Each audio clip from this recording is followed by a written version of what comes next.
자, 창세기 24장 48절 말씀. 오늘 충성되고 지혜로운 종의 모습입니다. 자, 창세기 24장 48절. 자, 우리 앞을 보시고 다 같이 한번 선포합니다. 시작. 내 주인 아브라함의 하나님 여호와께서 나를 바른 길로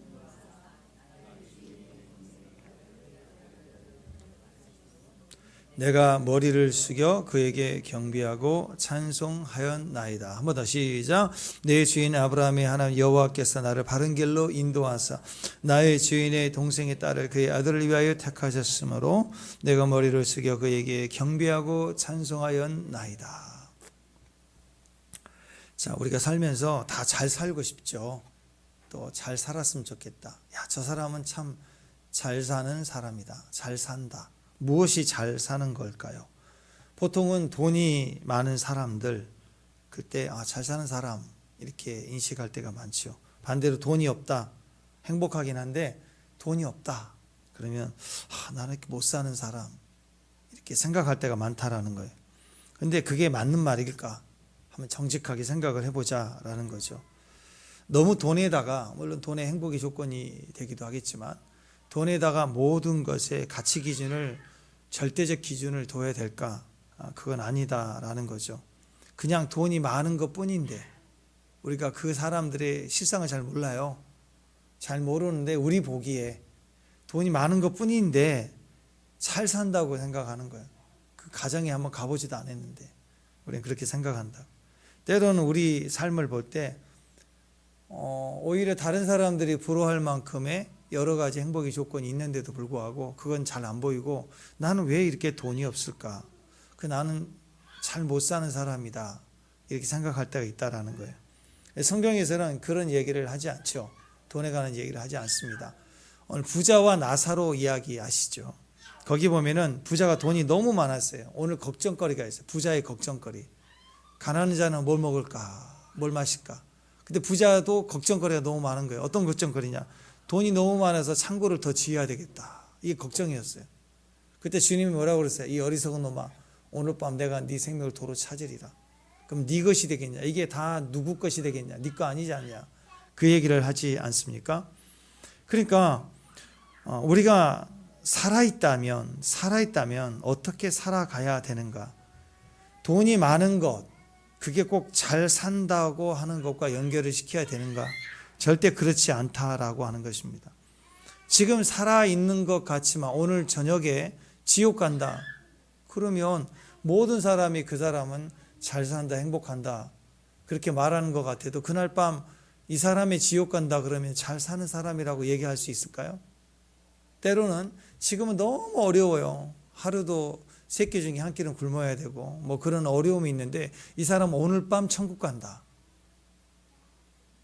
그게 더 잘 사는 거 아니에요? 네.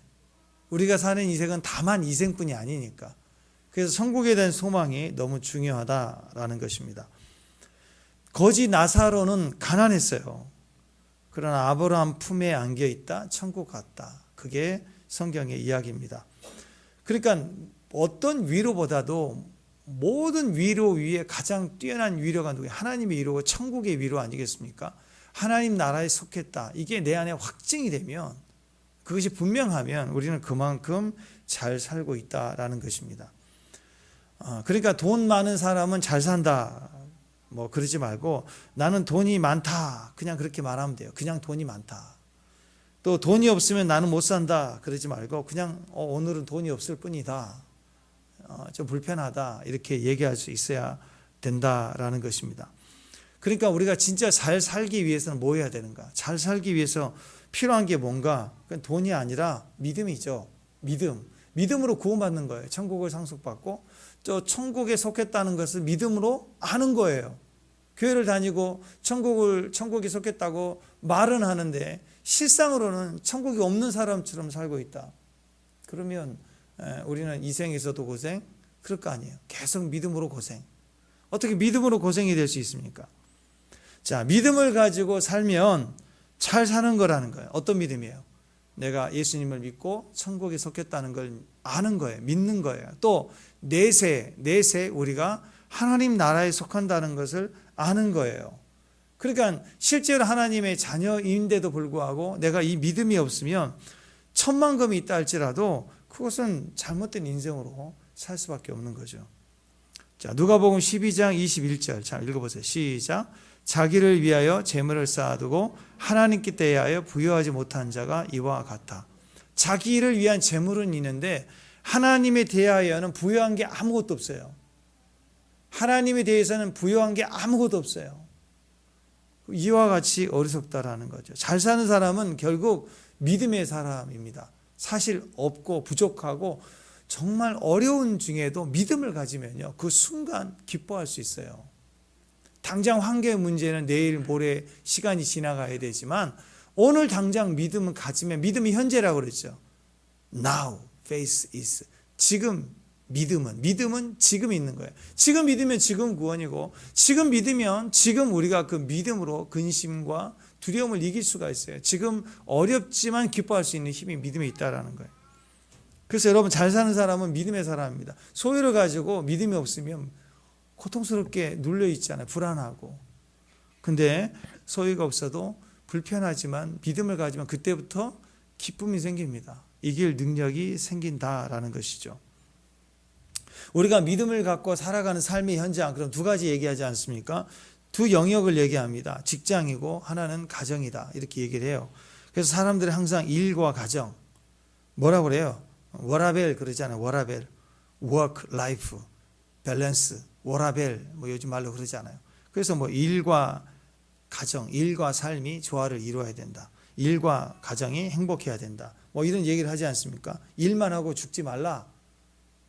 또 일하면서 가정도 생기라. 가정에서도 행복을 느껴라. 뭐 이런 얘기를 세상에서도 얘기하지 않습니까? 이게 일을 할 때는 방법이에요. 일을 할 때는 충성해라. 자, 그리고 워라벨이니까 가정에서는 사랑하라. 가정이 드라이해지는 거예요. 사랑이 없으면. 또 일을 하는데 충성을 안 하면 자꾸 어려운 일이 생기잖아요. 판단받고. 충성하라. 이게 키예요. 키. 가정에서는 사랑, 믿음과 사랑. 이 두 가지가 두 가지를 잘해 가는 것이 잘 사는 것이다. 축복합니다. 잘 사는 거 사랑이 필요합니다. 잘 사는 거, 충성이 필요합니다. 오늘 아브라함의 늙은 종은요, 충성스럽게 일하는 게 무엇인지를 알았어요. 가장 좋은 모델인 것 같아요. 충성스러움의 가장 좋은 모델. 오늘 28절부터 49절까지 쭉 내용 보면 일을 잘하기 위해서, 잘 살기 위해서, 일을 잘하는데 제일 필요한 게 뭐냐? 충성이라고 얘기하고 있습니다. 충성이 없으면 일 잘하는 게 아니래요. 그러니까 누가 보든 안 보든, 충성은 누가 보든 안 보든 계속해서 그 일을 해내는 걸 충성이라고 그러죠. 그죠? 축복합니다. 하나님이 보시니까. 충성의 의미는 사람이 있고 없고, CCTV가 있고 없고의 문제가 아니라 하나님 나를 보시니까. 하나님 앞에서 맡은 일을 최선을 다하는 거예요. 그 속에 뭐 직장의 나의 도리, 내가 해야 될 일에 대한 약속, 그걸 내가 해내려고 하는 거, 임무를 해내려고 하는 거. 직장 상사나 직장에 충성한다는 의미의 더 큰 의미는 코람데오, 하나님 앞에 있는 내 모습이라는 거죠. 그러니까 여러분, 충성이 없으면요, 결국 하나님 앞에서 사랑하는 인생이 되지 않습니다. 그러니까 가정에서도 사랑이라는 건 하나님을 두고 사랑하는 거잖아요. 아멘?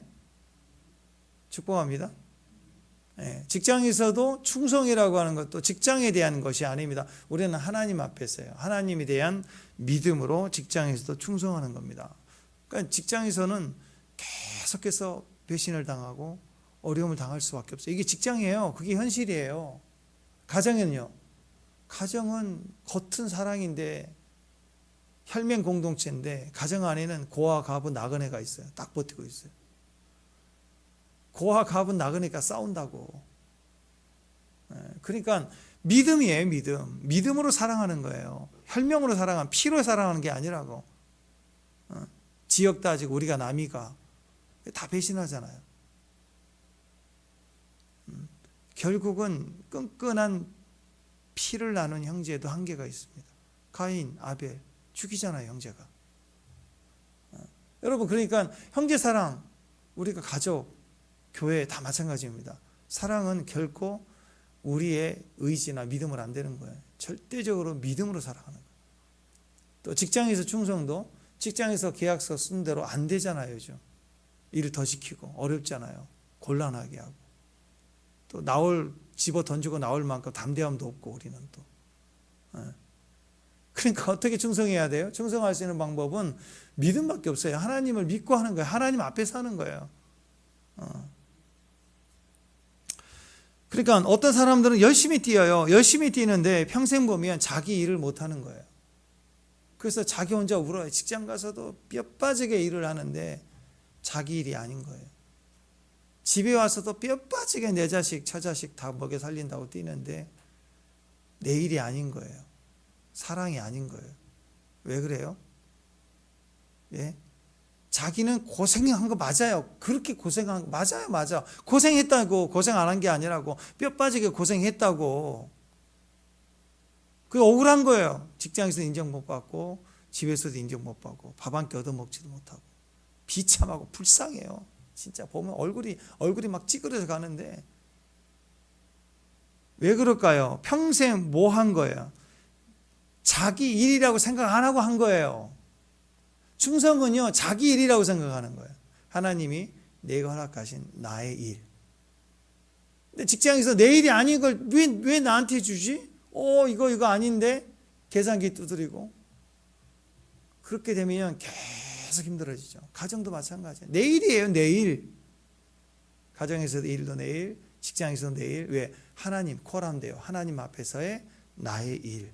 그러니까 평생 자기 일을 한 번도 못하니까 억울하기만 하는 거죠. 남의 일만 하는 거예요. 근데 똑같은 일을 하는데 그 사람은 직장에서 남의 일, 사장 일, 회사 일 하는 것 같은데 자기 일이에요. 가정에서도 자기 일이에요. 자기 일이라고 생각하고 받아들여요. 그러니까 충성이 되는 거죠. 그러니까 충성하는 사람들은 행복할 수밖에 없어요. 축복합니다. 오늘 이 늙은 종 자기 일처럼 뛰죠. 그 일의 주인 아브라함만 얘기하는 게 누굴 얘기해요? 하나님을 얘기해요. 하나님이 내게 주신 내 주인 아브라함의 며느리를 구하는 일, 내 일로 받아들여요. 아브라함의 명령 따라 움직이는 종이 아니에요. 지금 이 늙은 종은 자기 비전, 자기 사명으로 뛰고 있는 거예요. 아브라함을 사랑하고 자기 주인을 사랑하고 하나님을 사랑하고. 그래서 여러분 충성되고 지혜 있는 종이에요. 열심히 일 잘하는 머신이 아니라 충성되고 지혜로운 종의 모습 속에는 의지가 있거든요. 세 가지 의식이 있어요. 세 가지 의식. 오늘 본문에 나와 있는 세 가지 의식. 첫 번째는 우선순위 의식을 항상 가지고 있어요. 아브라함의 늙은 종을 보십시오. 목적에 대한 우선순위가 있습니다. 내가 뭐 하고 사는가, 내 목적이 정확하게 우선순위로 있어요. 두 번째는 자기 신분에 대한 우선순위가 분명히 있습니다. 자, 33절 말씀 한번 읽어볼게요. 33절 앞을 보고 시작.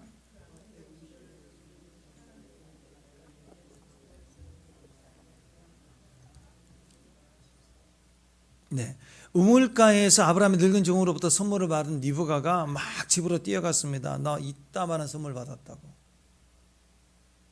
그리고 오빠에게 가족에게 알립니다. 근데 참 이 집안은 좀 이상한 집안이에요. 보통 그러면 딸이 시집가는 문제, 집안 문제, 큰 문제잖아요. 그러면 아버지가 나서야 되는데 아버지 부두엘이 분명히 살아있는데 불구하고 어머니 집으로 갔다 이런 표현이 나오고 오빠 라반이 움직이면서 큰오빠가 막 일을 주관하는 걸 봐요.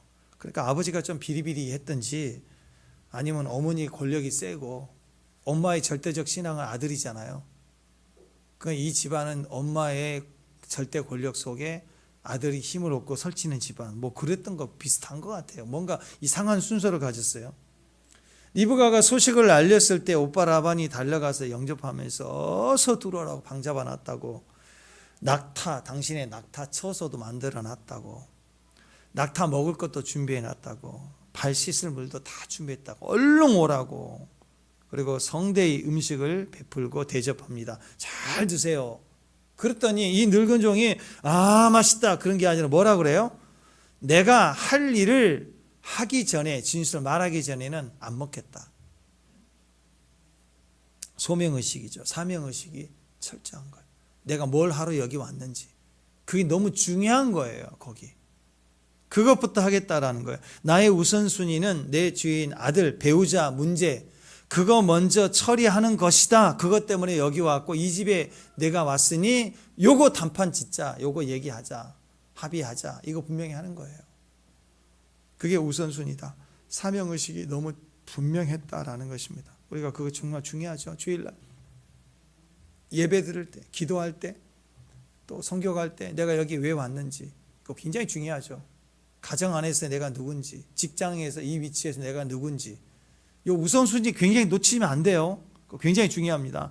사명이 있다. 나는 이룰 목적이 있다. 뭐 이 목적부터 확인해야 되겠다. 나는 이것을 이루기 전까지는, 이것을 진행하기 전까지는 다른 어떤 것도 먼저 할 수 없다. 뭐 그런 거예요. 사명의식이 최우선이었던 거예요. 축복합니다. 예. 그래서 사명감이 있는 사람들은요, 그래서 다른 상황에 눈짓을, 곁눈질을 하지 않습니다. 다른 것 때문에 막 뭐 흥분하거나 분노하거나 그러지 않아. 딱 그거 하나만 협상하는 거.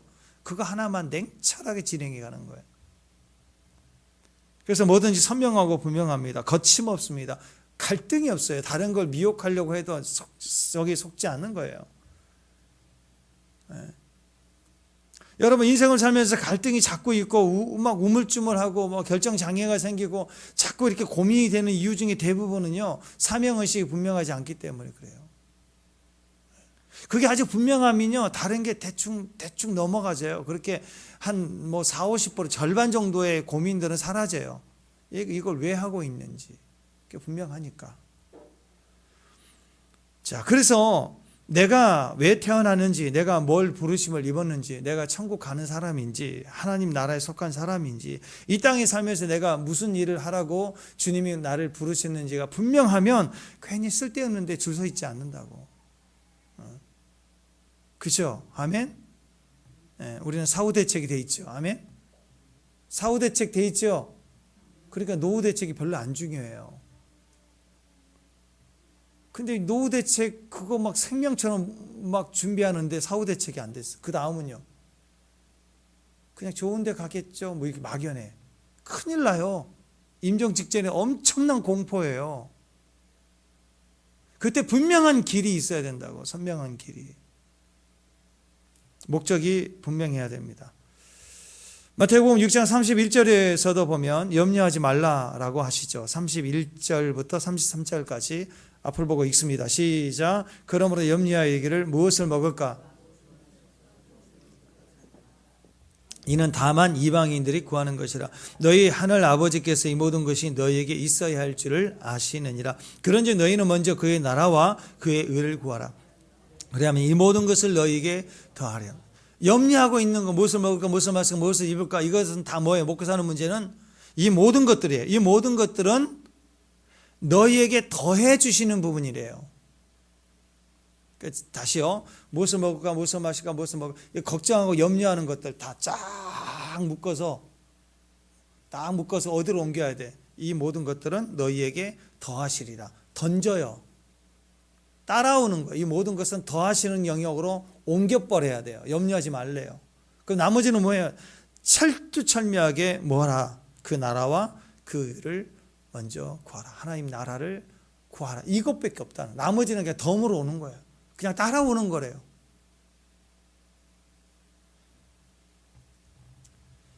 그러니까 너희는 먼저 그 나라와 의를 구하라. 그리하면 이 모든 것들을 너희에게 더한다. 나중에 이 염려하는 것들은 염려하고 붙들고 있을 게 아니라 그냥 따라오는 것들이래요. 우선순위 얘기하고 있는 거예요. 최우선순위, 인생을 잘 사는 최우선순위는 먼저 그 나라와 의를 구하는 거. 하나님 나라를 우선순위에 두는 거다. 이렇게 얘기합니다. 우선순위가 명확한 사람은 바로 먼저 그 나라와 의를 구하는 사람이다. 이렇게 얘기를 합니다. 우선순위가 분명하지 않을 때 우리의 대부분은 염려하고 걱정하는 문제가 많아진다는 거예요. 복잡해진다는 거예요. 근데 그건 딱 퉁쳐서 맡겨라는 거예요. 퉁쳐서 주님께 드리라는 거예요. 이 염려는 다시 오는 거래요. 다 채워진대요. 목적이 있고 우선순위가 분명하라라는 얘기를 하고 있습니다. 최우선에 두라. 두 번째는 신분에 관한 거예요. 오늘 이 늙은 종의 모습을 보면 아주 자기 신분이 분명했습니다. 나는 아브라함의 종이다. 난 주인이 아니다. 라고 얘기해요. 할렐루야. 우리는 하나님의 종이다. 나는 이 우주의 주인이다. 아니다. 우린 주인이 아니에요. 모르셨어요? 주인이 아닌데 주인 노릇할 때 그걸 갑질이라 그래요. 그리고 갑질할 때 추락합니다. 그러니까 못된 사람인데 갑질을 안 할 때는 추락은 안 해요. 그냥 그 수준으로 가. 근데 조금 좋은 사람인데 술 먹고 갑자기 자기 자랑할 만한 것을 내세우고 갑질하는 순간 그는 모든 걸 다 잃어버리고 추락하기 시작해요. 여러분, 갑질은 그냥 추락하는 거예요. 왜요? 갑이 아니니까. 우리 인생 갑이 아니에요. 갑 아니라고. 오늘 처음 들으셨나요? 자기가 왕인 줄 알아. 운전할 때 보세요. 특히 왕의 의식이 가득 찬. 갑질 제일 많이 하는 게 주차장이죠. 운전할 때요. 왜? 운전할 때는 내가 갑이 돼요. 모든 걸 온도, 라디오, 앰프 다 조정할 수 있어. 습도 다. 요즘 최신 자동차는 다 오토로 돼 있지만 그거 안 해요. 누르는 재미가 있어야 돼. 다 내가 내비게이션도 이리 가라 저리 가라 안 들어. 내 마음대로 다. 이게 막 내 의식으로 점점 가요. 근데 이 자의식이 차가 100만 원짜리가 아니라 중고차 100만 원짜리가 아니라 중고인데 2억짜리다. 그러면 하늘을 찌릅니다. 그러니까 운전을 하고 가는데 누가 내를 끼어들어. 봐주겠어요? 자기 수준보다 자의식이 하늘을 찌를 때는 누구도 용납하지 않아요. 막 쫓아가서 소리를 지르고 화를 내고 그런 과정을 통해서 갑질이 나오는 그 순간 매스컴이 알려지고 그럼 어떻게 돼요? 형편없이 추락하는 거죠. 몇 사람은 자꾸 형편없이 추락하죠. 왜 그럴까요? 그 순간 내가 굉장히 띄어진 거예요. 나를 놓친 거예요. 여러분 분명히 아십시오. 우리는 갑이 아니에요. 우리는 주인이 아니에요. 충성된 사람들은 자기 주인을 압니다. 목적의 우선순위를 둘 뿐만 아니라 또 하나는 자기 신분에 대한 철저한 우선순위를 가집니다. 종됨 의식이에요. 그래서 세상 말은 종 그러면 내가 종이냐 막 이렇게 얘기를 하지만 여러분 하나님 나라에서는 하나님 아무나 종 안 삼아요. 주님 저 종입니다. 난 너 모른다 그래. 하나님 성경에 몇 명 안 돼요. 내 종 모세야. 모세 같은 사람에게 내 종 모세야라고 얘기를 하는 거지. 아무나 이름을 종이라고 해도 오늘 계명을 해가지고 조종철 내가 종을 막 쳐. 종이라고 쳐도 난 너 모른다 그럴 수 있어요. 하나님이 아무나 내 종이라고 얘기하지 않습니다. 종의 의식은 굉장히 중요한 거예요. 하나님이 아시는 거예요. 그래서 종됨 의식이 있는 사람들, 내가 누구인지, 주인이 누구인지를 분명히 아는 사람들입니다. 그게 충성이에요. 충성이 이게 흐려지면 안 돼요. 이 회사의 개척 멤버로 계속 와서 내가 이 정도 잔뼈가 굵었는데 사장도 나에게 함부로 말 못해 막 이러면서 까불면 어떻게 돼요? 어느 날 훅 가요. 훅 가. 좀 기술 좀 인정해 줬다고 이렇게 띄워주니까 막 까불면 그냥 간다고.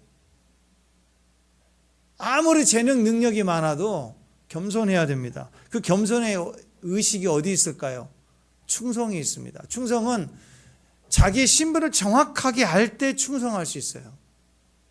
자, 이건 34절 말씀 보세요. 자, 읽습니다. 아브라함처럼, 이 늙은 종처럼 얘기해 봅시다. 시작. 네. 나는 아브라함의 종이니이다. 정확하게 얘기하죠.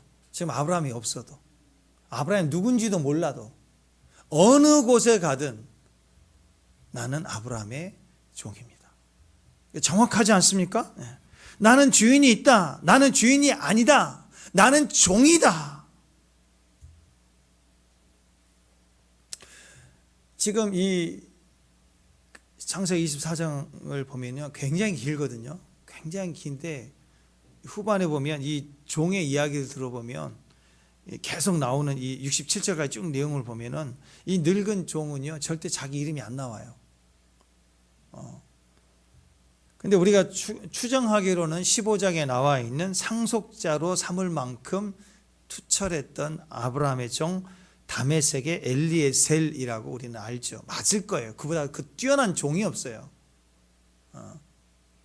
분명히 아는데 이것을 기술하고 전하는 장면에 늙은 종이라고만 얘기했지, 나는 무익한 종으로만 이렇게 표현을 했지 이름이 나오지 않아요. 근데 이렇게 긴 내용이 있는데도 불구하고 자기 이름을 의도적으로 숨기고 표현하지 않고 자기도 자기 이름을 얘기하지 않아요. 자기 주인 아브라함의 이야기를 얘기하고 하나님이 선택했다고 하는 주권을 얘기할 뿐이에요. 그게 충성됨이에요. 그는 이름 없이 일을 해요. 자기를 남길 이유가 없어요. 이름 없도 뭐 빚도 없이 감사하며 가오리다. 그죠? 이게 충성된 사람의 모습이다라는 거예요. 충성의 기쁨이 여기 있습니다. 진짜 종은 충성의 기쁨이 있어요. 이 늙은 종의 모습을 보십시오. 우리가 마찬가지입니다. 이름 걸리는 일이다. 이름 걸고 하자. 그러면 뭐 엄청 열심히 합니다. 그런데 이름 없다. 그러면 대충 농땡이 치고 뭐 그러면 그건 충성이라고 볼 수가 없겠죠.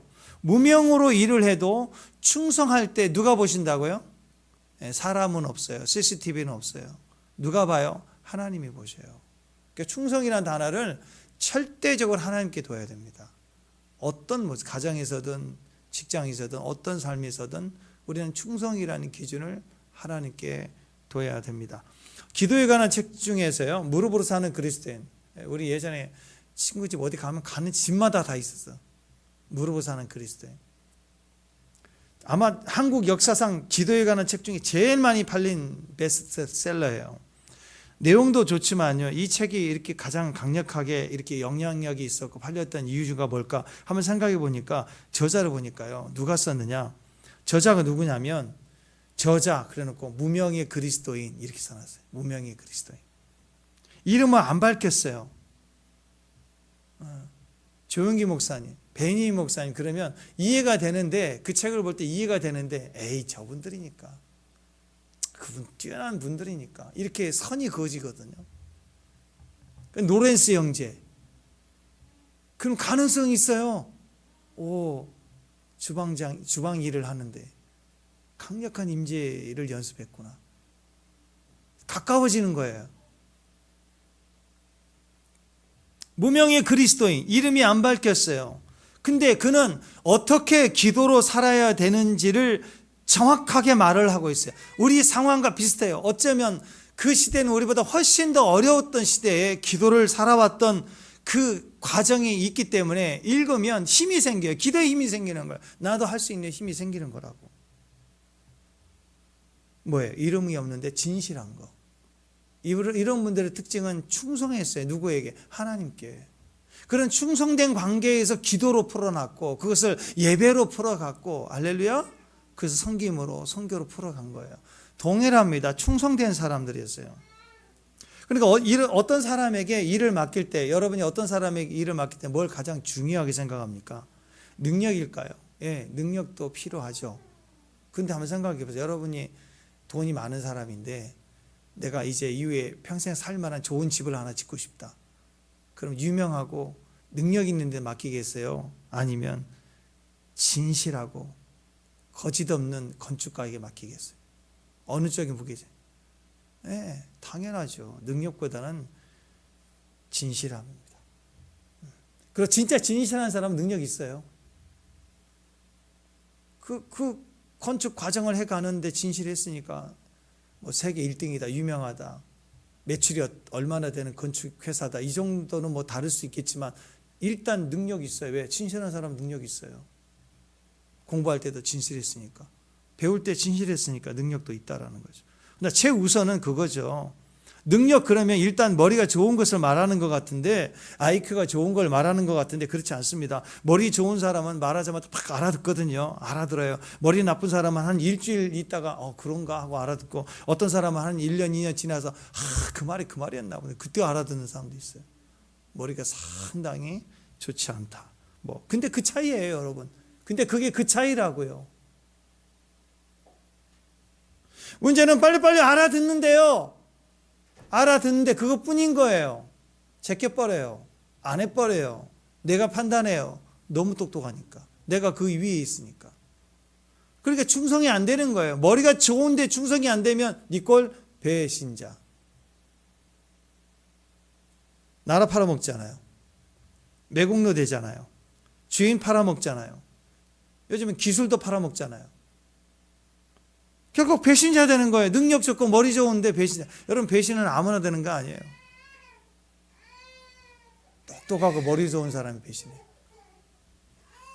제가 우리 교회를 보면 배신자가 없을 것 같아요. 비슷하잖아, 우리가.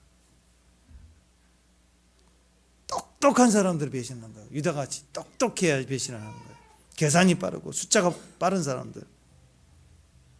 자기가 종이다, 이게 철저한 의식 가운데 있는 사람들은 충성합니다. 우리 예수 믿는 모든 성도들에게 이게 더 필요하다고 저는 생각합니다. 우리는 다 그리스도의 종입니다. 하나님 앞에서의 종된 의식을 가지고 사는 거. 사도 바울도 자기가 사도로 부르심을 입고 난 다음에 계속해서 그는 자기 자신에 대한 묘사가 굉장히 짧아요. 그래서 우리 신약성경 쭉 보시면 바울 서신을 보면 바울이 자기 얘기한 게 거의 없어요. 자기 체험 얘기한 게 거의 없어요. 자기는 절대로 숨겨요. 항상 보면 딱 그거예요. 예수 그리스도의 종 바울. 딱 그거예요. 그거. 너무 단순해. 무슨 마약, 무슨 예방, 무슨 유언장부터 시작해서 쫙 막 가지고 막 이력을 가지고 있는 거 말고 바울은 아무것도 없어. 그냥 예수 그리스도의 종 바울. 그거만 땡인 거예요. 스스로 바울이 자기를 자랑했던 부분이 몇 군데 있어요. 있는데 다 그 내용이 똑같은 거예요. 한 군데 딱 나오는데 뭐냐면 이렇게 얘기를 합니다. 난 지 8일 만에 할례를 받았다. 나는 가말리 문화생으로 나는 뭘 했고 이런 거 율법적인 걸 얘기합니다. 빌립보서 3장에 쭉 나오는데 그러고 나서 얘기하는 게 뭐냐면 쭉 얘기하고 나서 뭐라고 얘기하냐면 나는 그리스도를 얻고 이 모든 것들은 배설물로 여긴다 이렇게 얘기해요. 그때 딱 한 번 나와. 뭘 남겨요? 뭘 이름을 남기고 뛰겠어요? 이게 다 충성이에요. 충성된 자다. 이렇게 얘기를 합니다. 그래서 충성된 종이 되기 위해서 필요한 건 우선순위라고 생각합니다. 목적에 대한 우선순위. 내가 뭘 하러 여기 왔는지 정확하게 알고 더 나아가 내 신분의 우선순위를 내가 누구인지를 정확하게 말할 수 있는 종. 믿음의 종이라고 생각합니다. 그런 믿음의 종이 되시기를 축원합니다. 두 번째는 충성되고 지혜 있는 종이 가진 의식. 두 번째는 핵심 의식이에요. 핵심. 우선순위를 알고 지금 이 상황에 뭐가 중요한지를 그 핵심을 정확하게 알 수 있는 의식을 갖고 있어요. 그것만 말해요. 핵심을 알고 핵심을 전할 수 있는 믿음. 리브가의 가정을 보면 좀 헷갈립니다. 아버지 부두엘은 있는데 잘 등장을 안 하고 오빠 라반이 모든 것을 주관하는 것을 봐요. 라반이란 이름의 뜻이요. 이게 히다란 뜻이에요. 히다, 하야타. 근데 삶을 보니까 이름하고는 좀 반대입니다. 세상에도 그런 사람들 있죠. 막 그때 사람들이 막 놀리잖아요. 이름값 못한다고. 아니, 그렇잖아요. 시험에 늘 떨어져. 근데 이름은 천재야. 그럼 막, 야, 너는, 야, 공부를, 넌 어떻게 그렇게 하니? 넌 천재인데. 막 이렇게 얘기하고. 대학도 보니까 수원대학, 수원에 없어요. 대구대학, 대구에 없어요. 국립목포대학, 목포에 없어요. 동서울대학, 서울에 없어요. 아니, 그런 게 많아요. 이름하고 정반대일 때 사람들은 웃기도 하거든요. 그러니까 라반의 이름이 히다예요. 히다인데 하야타. 근데 라반은 알다시피 본질이 끔해요. 끔해. 블랙입니다. 블랙.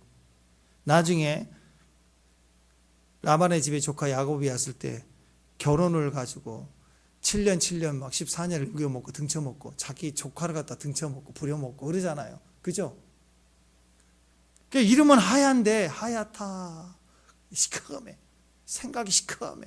맨날 그림자 있고 우리가 남이야. 근데 칼 들고 있고 막 이런 거예요. 막 이게 라반이에요. 근데 이 늙은 종은 산전수전 공중전을 다 경험한 늙은 종이라 다 알아. 사람 딱 보면 알아. 딱 보니까 금방 알아차려. 아, 이 놈은 돈밖에 모르는 놈이구나. 안다고. 그래서 라반이 물어보니까 뭐라고 소개하는가? 자기 주인 아브라함을 소개하는 거예요. 어떻게? 아브라함이 하나님의 축복을 엄청 받았다. 그래가지고 소와 양이 막 엄청 많다. 금도 많다. 종도 많다. 그 중에 하나다 나는. 이렇게 온 거예요. 그리고 나서 노년에 이게 중요합니다. 노년에 아들을 낳았는데 아들이 외아들이다. 그러니 그에게 모든 것을 다 상속했다. 그 집안으로 가는 거야. 솔깃하겠죠. 라반은 완전히 여기에 솔깃하는 거예요. 그러니까 핵심이 그거예요. 라반이 돈밖에 모르는 놈이라는 걸 정확하게 알기 때문에 핵심만 딱 꼬집어요. 우리 주인 부자다. 그리고 결혼할 상대는 외아들이다. 네 꼴? 그거 다 네 거야. 너한테까지 얻을 수도 있어. 이런 뉘앙스를 풍겨주는 거예요. 자, 35절 36절. 자, 시작. 소와 양은 금금과 종들과 낙타의 나귀를 그에게 주셨고 그의 주인 아내 사라가 노년에 나의 주인에게서 아들을 낳음에 주인이 그 모든 소유를 그 아들에게 주었다. 기대감이 엄청 커지겠죠. 상속 끝났다. 부자다. 자, 저는 큐티도 그렇다고 생각해요. 큐티. 성령이 임하면 우리에게 나타나는 현상 중에 하나가 핵심을 정확하게 알아요. 본문의 핵심도 딱 들어오고 그게 네 꼴, 내 삶의 오버랩돼서 지금 나에게 무엇을 말씀하시는 것인지를 정확히 딱 성령이 임하실 때 핵심이 분명해집니다. 근데 큐티가 잘 안 될 때는요, 본문을 읽어도 뭔 말은 알겠는데 좀 잘 안 들어와요. 헷갈려요. 잡히지가 않아. 그러니까 오늘 본문 내용이 그 본문 내용의 스토리텔링을 하면 그게 말씀에 맞고 안 맞고를 떠나서 일단 혼미해요. 복잡해요. 성경을 읽을 때 무슨 말인 건 알겠는데 핵심이 뭔지가 분명하지 않아. 핵심이 분명하지 않다는 것은 그 본문 말씀해 주시는 하나님의 뜻이 흐리다는 거예요. 내 안에 하나님의 말씀이 성령으로 정확하게 나에게 잡히지 않았다는 뜻이다. 왜 그래요? 성경은 자증 능력이 있다. 그런 얘기를 합니다. 성경 자체가 자기를 증거해요. 그래서 때로는요, 읽기만 해도, 성경은 소리내 읽기만 해도 능력이 됩니다. 소리를 읽기만 해도 풀어지는 능력이 있어요. 그런데도 불구하고 내가 묵상하고 기도하는데도 잘 안 된다는 건 뭐가 빠진 거예요? 성령이 빠진 거라고. 혼자 하니까 힘든 거라고. 성령이 임재 안에서 흐름을 따라가면 잡혀요. 핵심이 정확해져요. 분명해져요. 내가 뭘 해야 되는지, 뭘 나눠야 되는, 무슨 말을 해야 되는지가 정확해지는 거예요.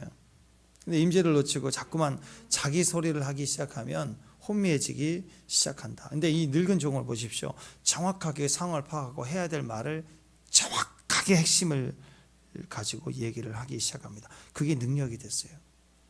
그리고 나서 진짜 본론을 얘기합니다. 하나님 뜻을 얘기하는 거예요. 핵심을 얘기할 수 있으려면 질문을 해야죠. 답을 해야죠. 그 다음에 큐티의 마지막은 하나님의 뜻을 선포하는 거예요. 하나님이 이야기를 하는데 이 결혼은 어떤 거라? 이 결혼은 하나님이 일하시는 믿음의 사건이다. 그리고 자기가 하나님의 일을 하고 있다라는 이야기를 정확하게 얘기해요. 자, 보십시오. 40절 말씀 보세요. 40절 시작. 주인이 내게 이르되 내가 섬기는 여호와께서 그의 사자를 너와 함께 보내어 내게 평탄한 길을 주시리니 너는 내 족속 중 내 아버지 집에서 내 아들을 위하여 아내를 택할 것이라. 이 결혼은 그냥 인간적인 좋은 결혼 성사가 아니라 하나님의 언약적 성취다. 하나님의 핵심이다. 하나님이 일하시는 믿음의 사건이다. 너 돈 원하지? 우리 주인은 돈 너무 많아. 그래서 결혼으로 끝내는 그 문제가 아니라 이 결혼 위에는 하나님의 일하심이 있다. 그걸 정확하게 선포해주고 있는 거예요. 결혼은 내가 선택하고 내가 결정하고 우리끼리 합의하는 게 아니다. 여기는 철저히 하나님이 미리 선택하고 준비하시고 이끄시는 믿음의 사건이다. 그렇게 정확하게 얘기를 하고 있습니다. 여러분, 하나님이 일하시는 믿음의 사건이다. 저와 여러분의 가정, 저와 여러분의 기도, 저와 여러분의 결혼은, 모든 자의 결혼은 인간적인 게 아닙니다. 아멘? 그래서 결혼 전에 하나님을 두고 하나님 사건으로 받아야 돼요. 기도해야 돼요. 이 사람의 조건보다 하나님이 이 사람과 나의 믿음의 사건으로 만나게 하신 것을 확증받는 기도를 해야 된다고. 결혼 기도하라니까 1번, 2번 그러면 160에 180 남편으로 바뀌어서 오겠냐고요. 그건 결혼 기도 제목이 아니에요. 결혼 기도 제목은 하나님의 확증, 믿음의 사건임을 인식할 때, 기도해야 돼. 인식이 안 되면 결혼하면 안 되죠. 조건이 아무리 좋아도. 근데 환경과 조건이 불편한데 그렇게 별로 좋지 않은데 기도할수록 내 안에 이 결혼은 하나님 내게 주신 믿음의 확증 사건이라는 것이 알아지고 믿어질 때 그 사람과 우리가 신비적으로 걸어가는 거예요, 인생을. 결혼은 절대적으로 하나님이 일하시는 믿음의 사건입니다. 기도해야 돼요. 근데 하나님께 기도하지 않고 덜커덩 하고 그냥 어떤 사람은 결혼은 헌팅인 줄 알아. 탁 꽂아가지고. 그리고 결혼정보업체 가가지고 다 꽂아달라고 몇 번만. 그래서 선택하는 줄 알아. 이 바보들이요. 그러다 망하는 거예요. 그러다가. 결혼은 철저히 영적인 일입니다. 내세에 관한, 가문에 관한, 뿌리에 관한 이야기를 계속 이어지는 이야기예요. 하나님 일하시는 믿음의 최고의 사건이 가정이거든요. 가정이 에덴 동산이에요. 에덴 동산이 지성소의 영역에 풀어져야 될 신랑 신부 하나님과 우리들 가정 안에 있는 거예요. 가정을 소중하게 여겨야 돼요. 그래서 가정 안에 있는 고아가 바뀌어야 되고, 가정 안에 있는 나그네가 바뀌어야 되고, 가정 안에 있는 과부가 바뀌어야 돼요.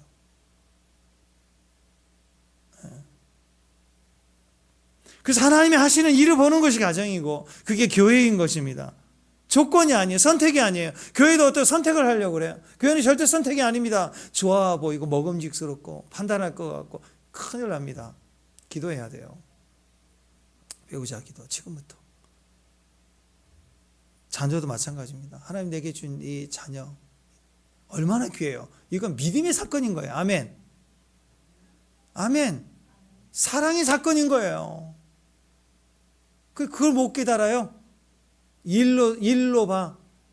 아이를 키우는 거 일로 봐. 희생하지 않고 사랑하지 않고 책임지지 않으려. 계산기 두드려. 아니 아이를 키우는데 무슨 계산기를 두드려. 무슨 계산기를 판단을 두드려 가지고 애를 낳고 안 낳고를 결정해. 얼마나 어리석어요. 우리 숫자 아니잖아요. 천국에 가도 우리를 이름을 불러주지. 야 1325번 부르세요? 너는 마이너스 몇 점, 너는 마이너스 플러스 몇 점, 이렇게 하나님 우리를 하세요? 믿어주잖아요. 네. 결혼은 절대로 헌팅이 아닙니다. 결혼은 믿음의 위대한 사건이에요. 그 사건의 경이로움들이 막 터져나온 거야. 아이들이 태어나고 자라가고.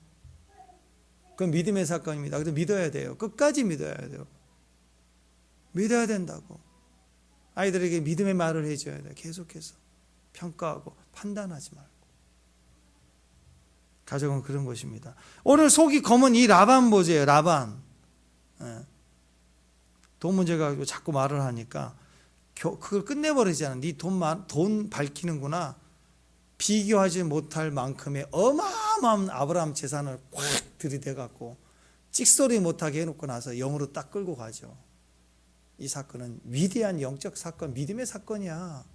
오늘 여러분의 각 가정들, 우리 자녀들을 보면서 이 가정을 향한 하나님의 위대한 믿음의 사건, 이것이 우리 가정에 일어났다는 것을 감사하셔야 돼요. 아멘. 네, 우리 믿음의 자녀, 이 장래를 통해 주시려고 하는 하나님 축복이 얼마나 큰 것인가, 그걸 가져야 됩니다. 이건 하나님이 일하시는 믿음의 사건이다라고 정확하게 얘기합니다. 그 말은 결혼은 한 사람과 한 사람이 만나서 믿음으로 동역하는 동행이라는 거예요. 헌팅해갖고 찜해갖고 잘 먹고 잘 살자가 아니라 계속되는 살아있는 관계라는 거예요. 믿음이 자라가야 되고 믿음의 역사를 만들어가야 되고 그리고 경외로움과 역사하심을 다 볼 수 있는 환경이 더가 바로 가정이라는 겁니다. 근데 이 속이 검은 놈은 가정을 헌팅으로 생각하고 이익으로 선택하고 동생 팔아서 얼마 받으려고 지참금 생각하고 있고 그것만 생각해.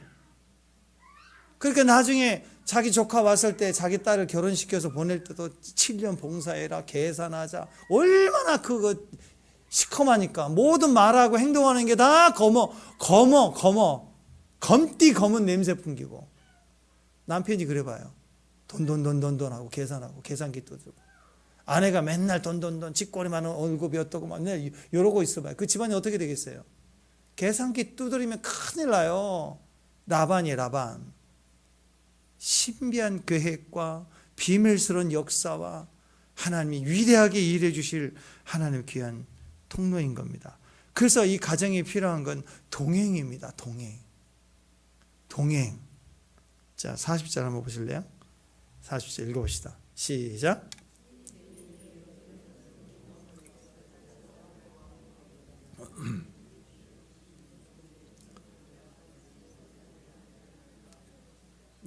자, 내가 섬기는 여호와. 자, 이 늙은 종은 자기가 정체성을 정확하게 자기 위치에서 고백하는 하나님이 있어요. 내가 섬기는 여호와. 이 결혼 성사는 누구 일이에요? 자기 사명이에요. 주인이 명령한 일을 해내는 일꾼이 아니에요. 지금 내 사명이에요.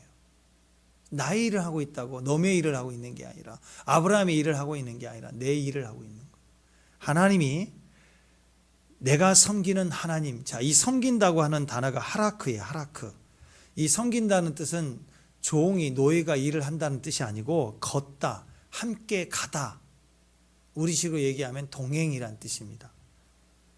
그러니까 우리가 섬긴다 그러면 뭐 노예로 섬긴다 이런 거 생각하는데, 하나님과 함께 걷는다라는 뜻이에요. 킹 제임스 버전에서는 The Lord before whom I walk 그랬어요. 무슨 말이냐면 하나님과 같이 걸어가는데 내 앞에서 주님이 걸어가 주신대요. 삼위일체 하나님이에요.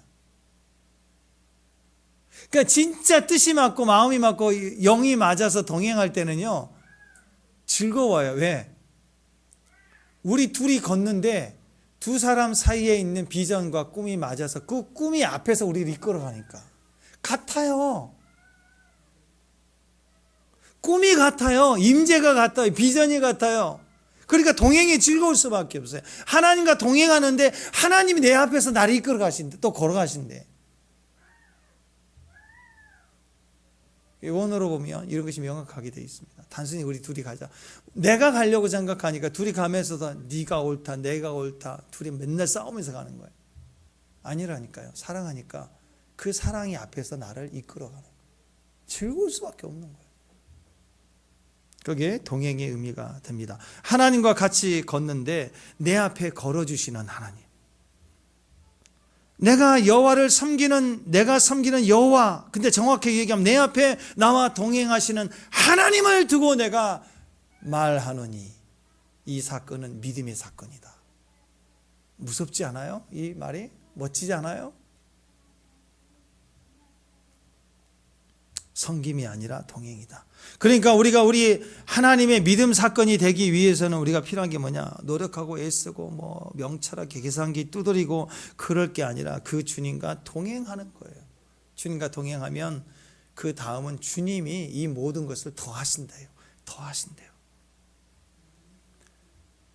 요한복음 15장의 포도나무와 가지의 비유를 보십시오. 가지가 나무에 붙어 있으면서 애쓰고 힘쓰는 건 아니죠. 자, 포도나무가 올해는 내가 포도를 많이 생산해야 되겠다. 막 가지가 밤마다 울어. 가지들이 막 자라려고 막 가지마다 경쟁이 일어가지고 높은 가지, 낮은 가지가 서로 막 진짜 양분을 빨아들이려고 막 가지가지해. 그런 포도 봤어요? 그냥 심어놓고 물 주고 뭐 비료주면 자라요. 애쓰는 게 붙어 있으면 돼. 붙어 있으면. 여러분, 우리 자녀 키우는데 애가 뭔가 열심히 해. 엄청 열심히 해. 그래서 뭐한가 가봤더니 돈 벌러 집 나가겠대. 왜 그냐 그랬더니 지금 주유소 뛰고 뭐 편의점 뛰고 왔더니 뭐 5만 원 벌어 왔대. 그래서 앞으로 돈을 좀 많이 벌면 효도하겠대. 그리고 지금 청소년 공부해야 될 때 얘가 지금 알바 뛰겠다, 집 나가겠다 그러면 부모 마음이 어때요? 속 터지죠. 안 터져요? 요때는요, 어린아이 때는 그냥 부모가 하라는 대로 하면 쉬운 거예요. 밥 먹어 그러면 밥 먹고, 자 그러면 자고, 너 이거 공부해 그러면 하고. 이게 동행이죠. 자라는 과정에서는 부모 말에 동행만 하면 잘 되게 돼 있어요.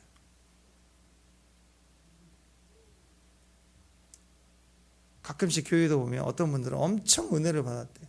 막 그리고 와서 막 얘기해, 목사님 믿음은 이런 것 같아요. 막 뭐 은혜가 이렇고 뭐 성경은 이렇고.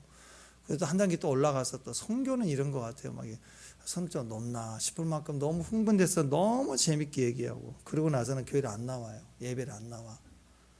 그래서 뭐 하나 하고 가서 보니까 어디 가가지고 일을 한대.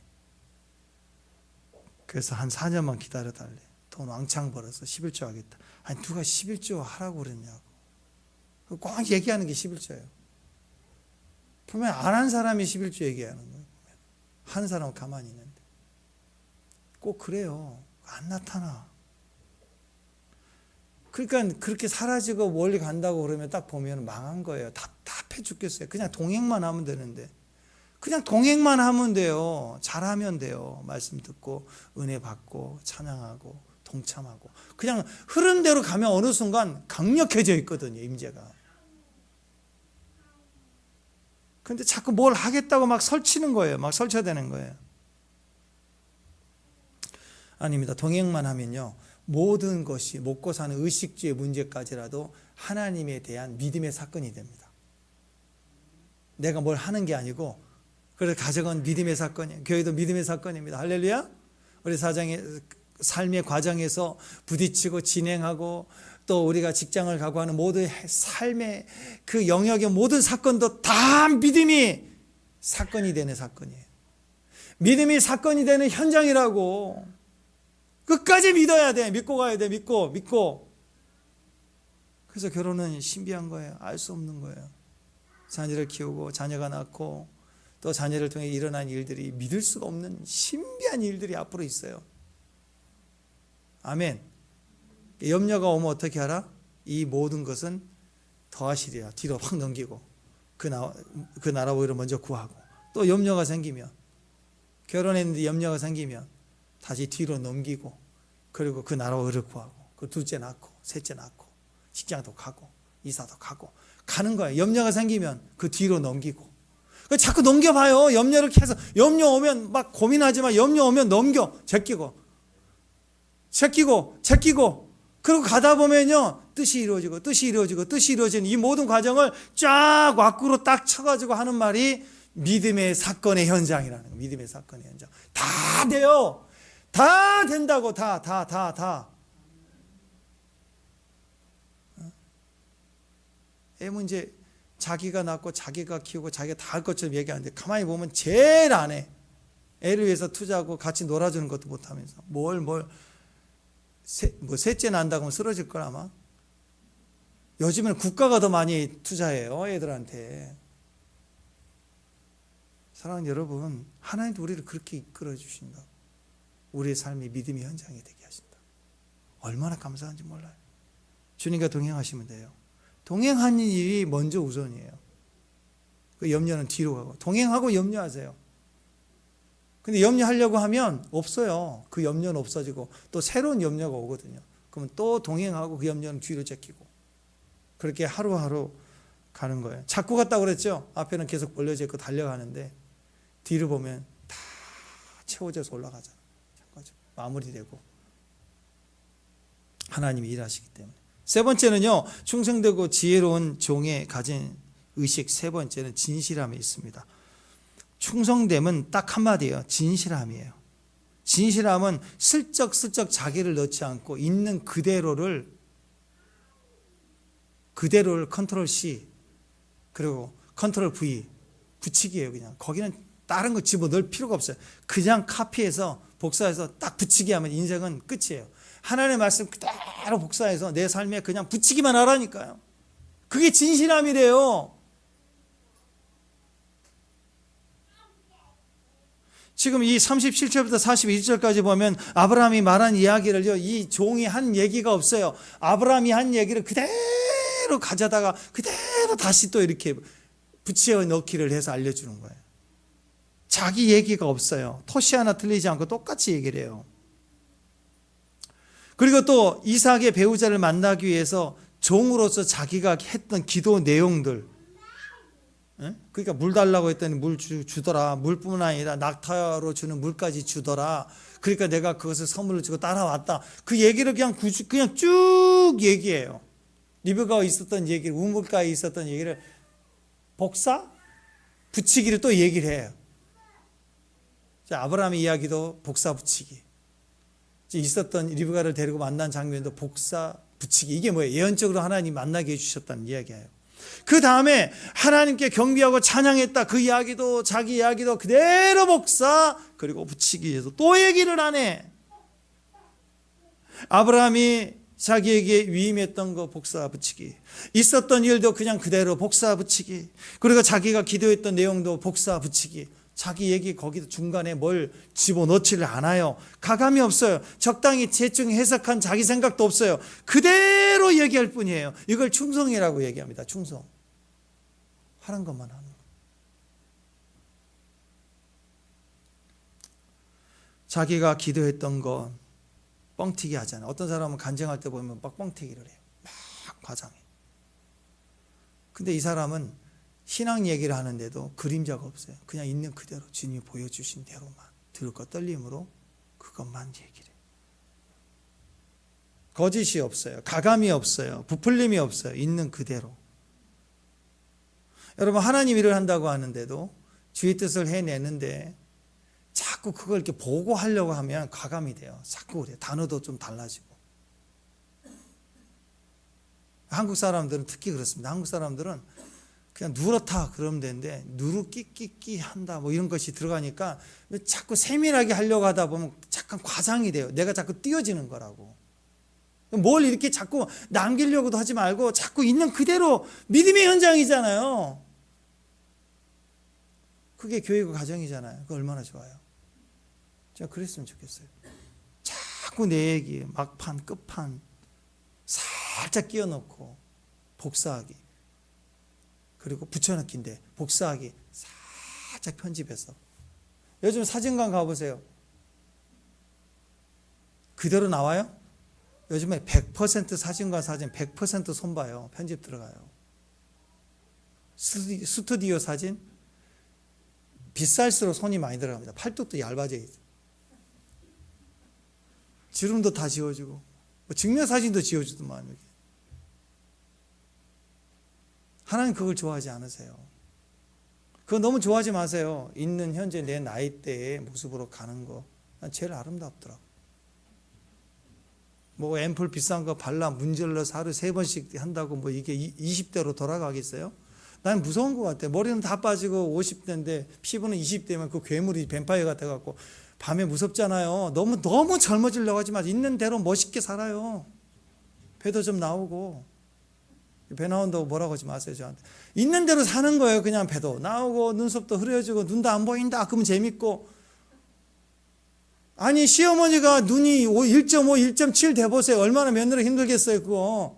좀 흐리고 안 보인다 하고 딸 같고 며느리가 딸같이 보이고 막 착각인데 막 용돈을 막 딸한테 주고 200만 원 막 줘버리고 며느리한테 막 이렇고 헷갈려야 이게 성취가 되는 거라고.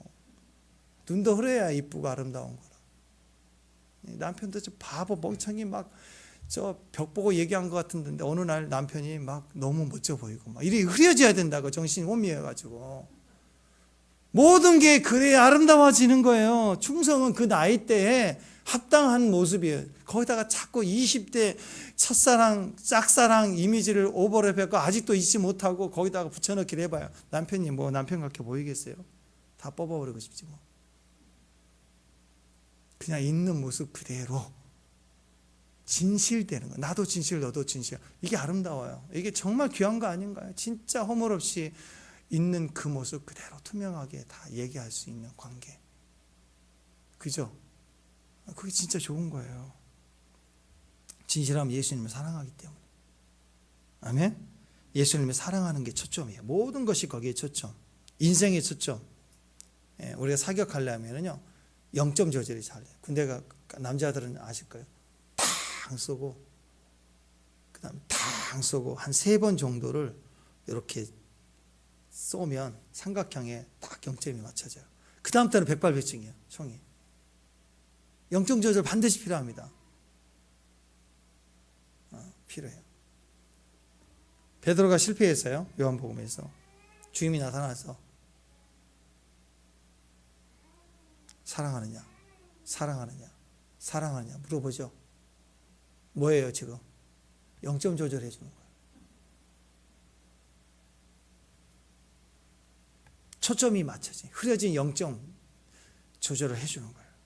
제가 주님을 사랑합니다. 사랑합니다. 사랑합니다. 딱 삼각형 그려서 초점 딱 맞춰지니까 내 양을 치라. 이제 사명이다. 그게 우선순위가 분명히 해야 돼요. 핵심이 정확한 사람이 돼야 돼요. 그 다음 진실함이 있으면 돼요. 진실로 총을 쏴서 0점 조절 딱 하면 맞춰지는 거예요. 이제 된 거예요. 된 거예요. 베드로가 실수를 했지만 제자들 도망가고 다 실수했지만 주님은 그 중심을 알잖아요. 진실됐잖아요. 그러니까 0점 조절을 해주는 거예요. 최우선 해야 된다. 그리고 핵심이 있어야 된다. 그리고 진실해야 된다. 예, 맞습니다. 주님을 사랑합니다. 이 내 양을 치라 하고 보내지 않습니까? 하나님 우리 그러신 분이라고. 사랑하는 여러분, 주님을 향한 진실된 마음이면 다 가능해요. 다 오케이예요. 오늘 진리 가운데로 하나님 우리를 인도해 주실 것입니다. 오늘 예배하고 찬양할 때 정말 하나님과 함께 동행하는 과정에서 이 진실함의 의식을 가지십시오. 하나님이 여기서부터 양을 치라라고 얘기를 하실 거예요. 사명을 주실 거예요. 역사하실 거예요. 착하고 충성된 종아라고 얘기할 거라고. 자, 착하고 충성된 종이라고 얘기할 때 성경은 싹군이라는 이야기를 하거든요. 그리고 주여 우리가 주의 이름으로 뭐 귀신도 쫓아내고 선지자 노릇도 했나이다. 엄청난 기적을 일으켰는데 주님이 이 불법을 향한 자들아 내가 너를 도무지 모른다. 그러죠. 그러니까 싹군하고 충성된 이 종하고의 차이가 있지 않겠어요? 주의 일을 하고 능력이 나타나면 다 종인가? 그렇게 보면요, 돈 많은 사람은 잘 사는 사람이라고 얘기하는 것이 될 거예요. 근데 아니래요. 주님은 절대로 그걸 보는 게 아니래요. 능력과 상관이 없대요. 이 3가지를 얘기하거든요. 3가지. 최우선 순위가 있는가? 핵심이 있는가? 정확하게 그것만 하는가? 진실됨이 있는가? 하나님 보시는 건 이거예요. 능력과 상관이 없는데 오늘 우리에게 그걸 얘기를 하고 있습니다. 그러니까 어떤 사람은 거룩 얘기하는데 싹군이에요. 어떤 사람은 돈. 기도의 제목의 95%가 돈이야. 한번 생각해 보세요. 제가 기도하는데 목사님이 기도 제목 맨날 올리는데 기도 제목 전체 95%가 다 돈이야. 돈 주세요. 돈. 제가 막 그러면 그러면 싹군 같아. 근데 그런 분이 있었거든요. 기도의 95% 기도를 다 썼는데 5만 번이 응답이 된 사람이에요. 근데 5만 번의 기도 제목을 다 점검해 보니까 95%가 돈이에요. 돈. 근데 조지 물러를 보고 누가 육적이라고 얘기한 사람이 있겠어요? 3,000명 되는 고아 날마다 먹여 살려야 되니까 돈 필요해. 돈. 신학도 돈 얘기해요. 20년 전에 내가 $100를 구하기 위해서 금식하고 일주일 내내 몸부림쳐서 $100를 내가 얻을 수 있었다. 20년 후에 지금 나는 $1,000,000를 얻을 수 있다. 막 이런 얘기를 해요. 대단히 육적이네 이 사람? 아니죠. 얼마나 믿음을 현장에서 믿음의 현장을 되게 해서 살아온 믿음의 영적 굵기가 그렇게 큰 거예요. 그 영적이라고 얘기죠. 여러분 잘 아시는 마틴 루터 킹. 그는 이런 얘기했습니다. 나 혼자 먹고 살기 위해 빵을 추구하는 것은 물질적이다. 육적이다 이거예요. 그런데 내가 다른 사람을 위하여 빵을 추구하는 것은 영적이다. 대놓고 얘기를 하지 않습니까? 내가 나를 위해서 빵. 내가 나를 위해서 땅. 돈. 내가 나를 위해서라면 육신적인 거라는 거예요. 내가 나를 위한 게 아니라 하나님을 위하고 이웃을 위한 거라면 빵, 돈, 땅. 영적이다. 저는 공감이 됩니다. 저는 그런 의미에서 오늘 우리 교회 여러분에게 하나님이 그렇게 많은 걸 주셨으면 좋겠습니다. 아멘. 그리고 많은 것을 좀 구하는 사람이 되십시오. 오늘부터 돈 구하세요. 빵 구하세요. 땅 달라고 구하세요. 무엇을 위해서? 나를 위해서? 그럼 창피하죠. 얘기도 못하죠. 안 그래요? 근데 주의 나라를 위해서 구할 수 있잖아요. 구하는 것도 안 돼요? 일단 구하라고요. 땅을 주실 거예요. 아멘. 땅 주신다고요. 성경에 나와 있죠. 온유한 자는 땅을 기업으로. 그냥 땅이 와요. 땅이 오신 분 많아요.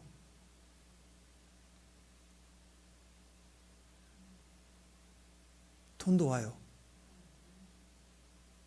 빵도 와요. 옵니다. 근데 그것을 목적이 분명하죠. 먹여 살려야 되니까. 그래서 적극적 믿음으로 오늘 종이잖아요. 종은 자기 게 아니잖아요. 주인의 것을 통로로 쓰잖아요. 엘리에셀이 와서 지금 리브가에게 준 선물이 지금 지 거예요? 주인의 것을 가져와서 증표로 주잖아요. 하나님 나라를 침례해서 주는 거잖아요. 아멘? 오늘 하나님의 그리스도의 종으로 믿음으로 살아가는 저와 여러분 되시기를 주님의 이름으로 축원합니다. 자, 그래서 일어서십시다. 일어서서 오늘 찬양할 때 이 신앙 고백 한번 하십시다. 예수님을 사랑하기 때문에, 예수님을 사랑하기 때문에 내 꿈이 주님밖에 없어요. 아멘? 주님만을 고백하는 그 꿈이, 우리의 꿈이 주님이라는 걸 고백하는, 그리고 저와 여러분 되셨으면 좋겠습니다. 할렐루야. 아멘. 큰 꿈은 없습니다. 할렐루야.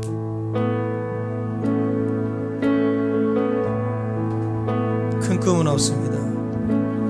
큰 꿈은 없습니다.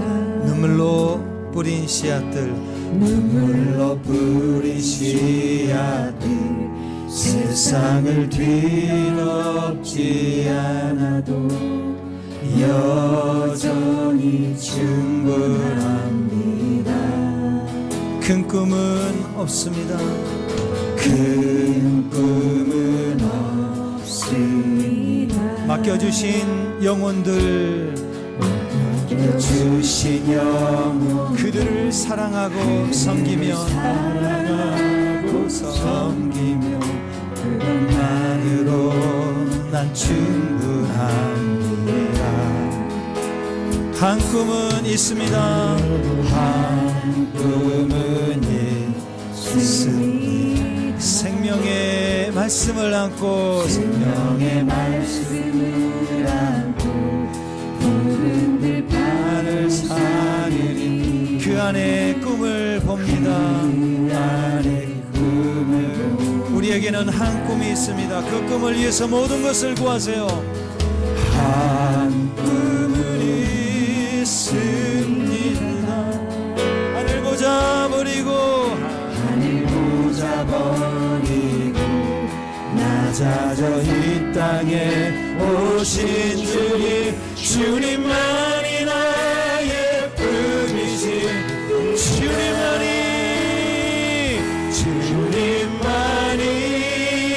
내 사랑입니다. 세상을 내려놓고 엎드리오니 그런 나를 사용하시는 주님만이 나의 꿈이신, 주님만이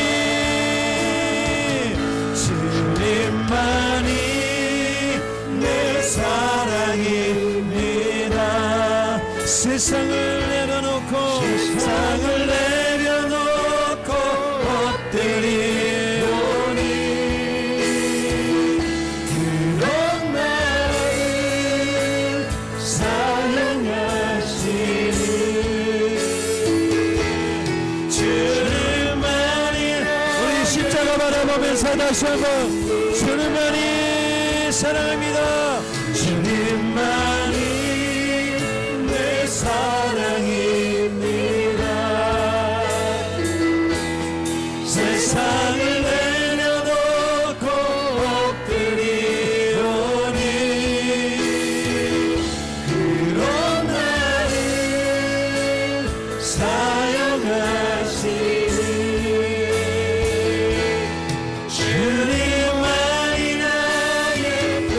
한번 주님만이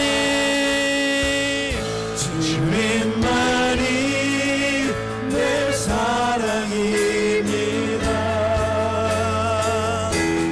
세상을 내려놓고 엎드리오리. 그런 나를 사용하시는 주님만이 나의 꿈이십니다. 주님만이 내 사랑입니다.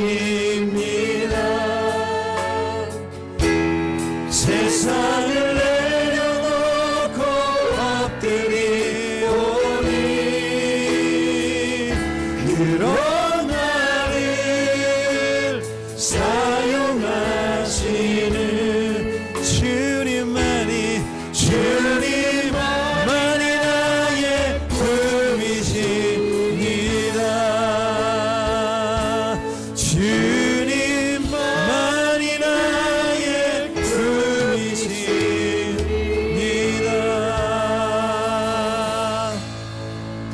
하나님, 마지막 때 우리를 지혜정으로 불러주심을 감사합니다. 모든 일의 시작과 끝이 다 예수님이심을 믿습니다. 말씀하실 때 그 핵심을 붙들고 말하고 진실함으로 주님만을 섬기게 하시며 오직 진리의 성령님께서 오셔서 하나님 저희를 진리 가운데로 인도해 주시옵소서. 이제는 우리 주 예수 그리스도의 은혜와 하나님 아버지의 사랑하심과 성령님의 임재와 기름 부으심이 오늘 함께 예배하는 우리 기쁨의 교회 머리 위에 가정 위에 기업 위에 이제부터 영원토록 함께 계실지어다. 아멘.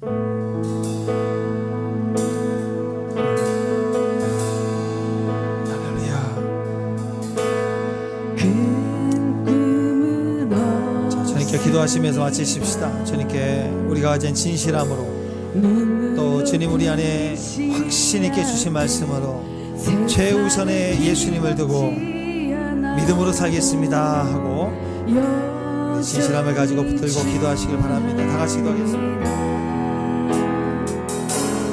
그래도 하나뿐이 있습니다. 신영원 그들을 사랑하고 섬기며 그것만으로도 충분합니다. 한 꿈은 있습니다. 한 꿈은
곧